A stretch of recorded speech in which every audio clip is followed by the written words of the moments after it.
నాకు తెలిసిన ఒక హిందూ ఫ్రెండ్ ఉన్నాడు, చాలా స్ట్రాంగ్ క్రిస్టియన్. ఆయన వాళ్ళ బాబాయ్ గారితో మాట్లాడమని ఒకరోజు ఇంటికి తీసుకెళ్లారు. ఎందుకంటే ఆయన ససేమిరా నేను క్రీస్తులోకి రానంటున్నాడు. చాలా కుటుంబాలు క్రైస్తవంలోకి వచ్చాయి. మీరు మాట్లాడండి సార్, కొంచెం మీరు మాట్లాడితే కొంచెం బాగుంటుందేమో అని తీసుకెళ్లారు.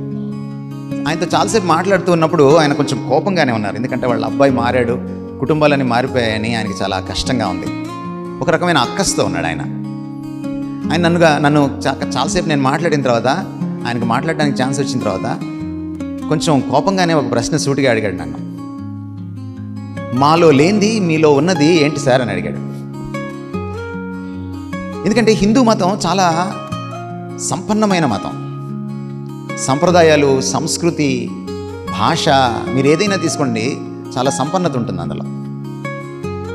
ఏం తక్కువ మాకు? మీలోకి రావాల్సిన అవసరం ఏంటి?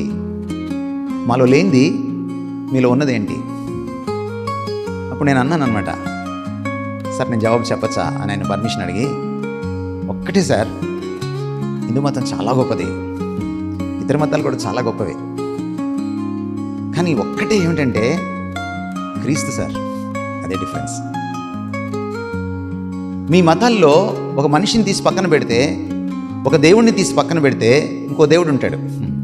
ఓ పుస్తకాన్ని తీసి పక్కన పెడితే ఇంకో పుస్తకం ఉంటుంది. కానీ ఇక్కడ క్రీస్తుని తీసి పక్కన పెడితే క్రైస్తవం కుప్పకూలిపోతుంది.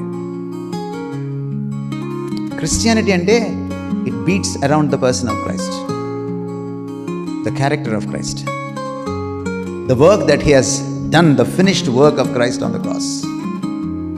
శిలువ పైన ఆయన సంపూర్తి చేసినటువంటి ఆ మహాయాగం చుట్టూ, సిలువ వేయబడిన క్రీస్తు అనే ఆ వ్యక్తి చుట్టూ క్రైస్తవం పరిభ్రమిస్తుంది. That's Christianity.